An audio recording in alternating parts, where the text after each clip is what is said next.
Hi everybody, welcome back to my channel. Today is day 18 out of 25 days of Christmas, and today is also the video you've all been waiting for.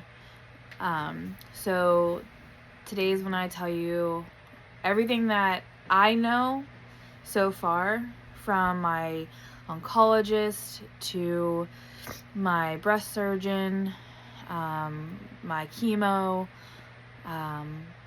my immunotherapy, everything. So right now, here we go. Okay, and my nose is stuffy, so you gotta bear with me.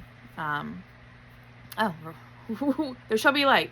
Okay, so I started chemo September 10th of 2024, and it was every week with Taxol, Carbo, and Keytruda. Keytruda is an immunotherapy, and Taxol and Carbo are chemos. And then every Wednesday and Friday, I had my hydration infusions, so fluids. So for 4 months, I went through 12 chemos. Then after that, I was supposed to have 4 ACs, so adriamycin and Cytoxan. And then for 1 whole year, Keytruda. And then we would go from there. And in between all of that, surgery and radiation. So now let's get to since you already know that, let's get to what you don't know. So starting out at chemo 1, I started feeling a burning sensation in my left breast, which is where the cancer is. And if you don't know, I have invasive ductal carcinoma, stage 2B, grade 3, no genetic mutation. So that's what I have. So anyways, I was feeling burning in my left breast. That was just on chemo 1. And my tumor was protruding from my breast, so this is the one that was in the left, and you could feel it. It was big. So then I'll go to chemo 2. Again, still feeling the burning, but I was noticing that I wasn't, by chemo 2, it was smaller. Chemo 3, and I couldn't feel it at all going like this. And even when I pushed down some, I couldn't feel it very much. I could feel it, but not feel it, it took me and John a little bit to find it. And then the day before I went for chemo 4, that's when me and John felt my breast, and we couldn't feel it at all. And we're like, what the hell? We felt a little bit something 7 days ago, or 6 days ago. Where did it go? And we saw my oncologist, because I saw her every 3 weeks. Every time I got Keytruda, I had to see her before I would go get Taxol, Carbo, and Keytruda. So when we went to see her, she did the breast exam. She couldn't find it, and she was shocked, because it's only the 4th week, and I didn't even get my 4th one yet, my 4th chemo. So where the hell did it go? So she couldn't feel it at all. So she couldn't feel the tumor, nothing. And we were shocked, because we thought we were just crazy, and we were just imagining that we couldn't feel it, and we were just missing it or something. But no, she couldn't feel it. So we sat down with her, we talked, and because you talk for about an hour before you can go back. And my oncologist, she really wanted me to do AC, she wanted me to do this or that, and I was like, I really don't want to do AC if I don't need to. It's very harsh on the body. It could cause, this, that, and the other, other cancers down the line, like leukemia and stuff like that. And because I'm not genetically, I don't have any genetic mutations, I'm at higher risk for that. So she was like, oh, you'll do fine on it, and I don't think you're gonna have to worry about that. I can't guarantee it, but I don't think you have to worry about that. But regardless, I still didn't feel comfortable doing AC. Now, if my life depends on it, I'm gonna do it, but I would prefer not to.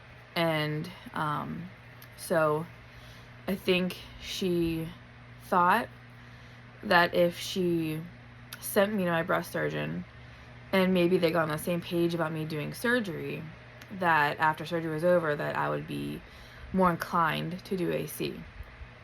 I still don't want to do it. If I have to do it, I will. But, you know, if there's still cancer and stuff, I will. But I don't want to if I don't have to, you know? And I didn't want to be pushed. Like, it's my body. I was already, in the first place, pushed into chemo. I didn't want to do chemo. So I wanted to just live my life and do what I wanted and, you know, go out the way I wanted. But I have a family. I have my own little family. I have a husband. I have kids. I have, you know, mom, dad, brothers, you know, in-laws. I have, you know, nephew. And I couldn't leave everybody. I love everybody too much. And I didn't want to be selfish. And so I'm doing chemo. But if there's a way to not put my body at more risk, then I'm not going to put my body at more risk.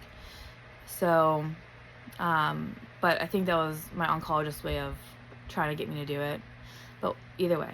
But she then finally chilled out and she was like, well, I'm going to look into it and see if there's any other way that you don't have to do AC. And so I'll look into that while you finish 4 more rounds of your chemo and your Keytruda, and then you can go see your breast surgeon. So I was like, okay. So I scheduled an appointment with my breast surgeon for, it was November 8th.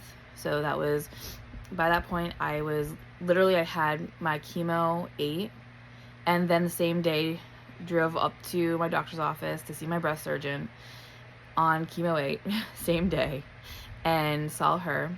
She did a ultrasound of my breast and my lymph nodes. She couldn't see nothing. Nothing lit up. Like, there was nothing. It was fully clear. The only thing she could find, which actually took her a while to find, because we were like worried, was the little pin. There's like a little pin they put in so they know where your tumor is. And she couldn't find nothing, and she struggled to find that. She finally found that after a while. And then she was digging all up in my lymph nodes, where like what the lymph nodes are, and nothing. Like, everything looked good. She checked my other side. Everything was exactly as the other side was. So that day, on November 8th, we found out that there was nothing there. Now she talked to us about how, you know, when we go, so I will be going for surgery. So I'm jumping here because this is a lot. So I'm going for a lumpectomy, which is essentially a partial mastectomy. So it's just like she goes in, for all intents and purposes, she's going to scoop a chunk of my, breast out inside there, take the little clip with it, and a little bit extra, and, try to keep it as normal as possible. If not, I'll have like a little divot or whatever, and I don't really care. I can always fix it later. It's covered by insurance, and if I eventually don't like it, I can get them both removed and get, implants put in, whatever. But that's my choice, and right now that's not my choice. She can do what she wants, and it is what it is. I just want the cancer out of me. And even if there's no cancer, well, there's no cancer as of right now, and I just want that where it was out of me.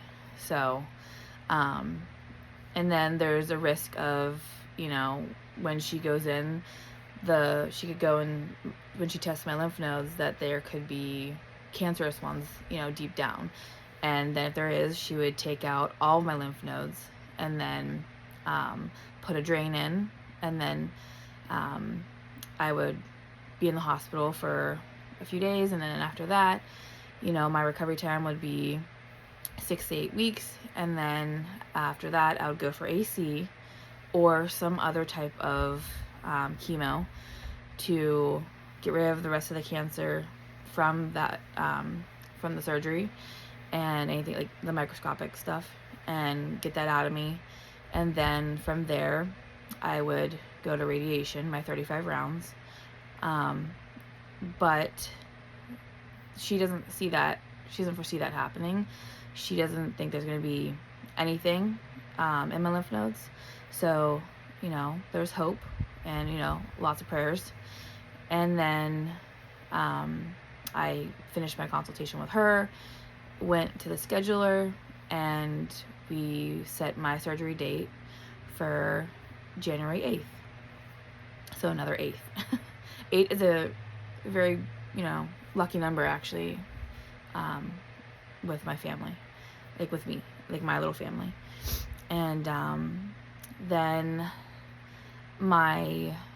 she wanted an MRI and an EKG for my surgery coming up.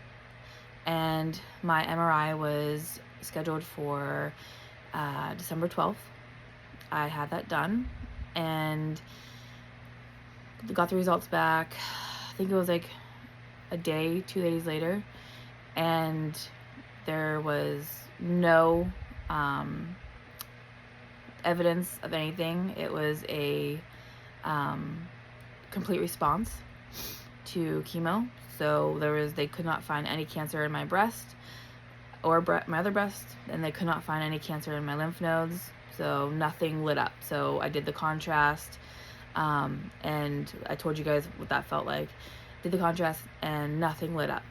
So from what they can see, they can see no cancer anywhere. So then I went and had my EKG yesterday, which was on the 17th, and I don't have the results back from that yet, but I mean, I've always passed those. It's not that big a deal. So I will be going for my surgery on January 8th, and as long as everything goes okay, say I go into surgery and they find nothing here, they find nothing in my lymph nodes, and I have to wait 2 weeks for my pathology report to come back, and if that comes back clear, then technically I could stop Keytruda, and technically I don't have to do AC if I didn't want to. If I didn't want to. Now, my oncologist, on the other hand, she would like me to regardless, just for that extra safety if there's anything microscopic anywhere that they can't see.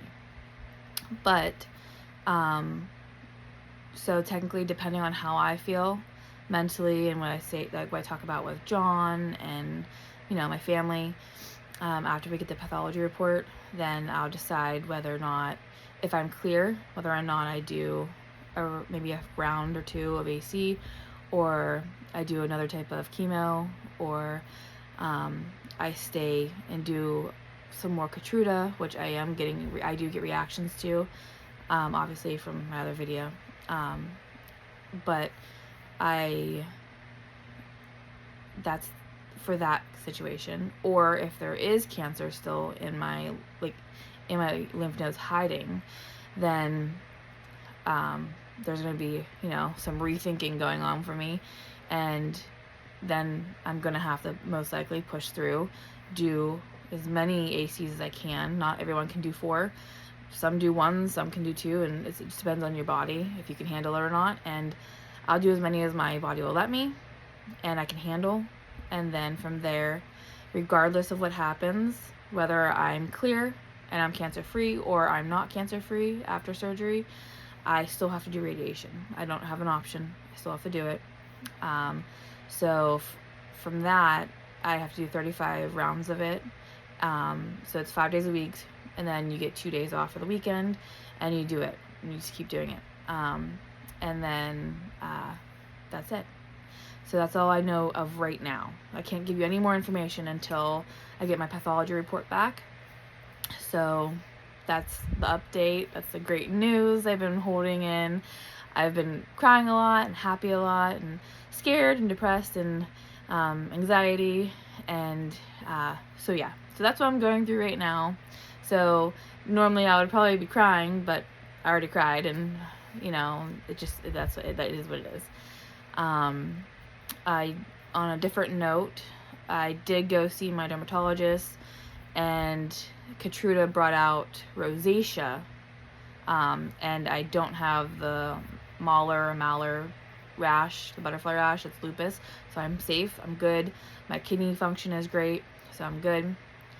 And so technically it is safe for me to keep doing Keytruda, but this will flare up very badly. And he did give me creams to put onto it, so when I start back up Keytruda. Yes, my eye's twitching. So that is all of the news. And if there's anything else you'd like to know, just leave a comment. If I forgot anything, leave a comment and just tell me, and I'll, answer anything I can. But that's everything I can think of to tell you guys. I'm trying to think. Is there anything I forgot? I don't think so. Okay. John's with me. Okay, Hey, in case I guys. forgot anything. Hi, John. So that's the news.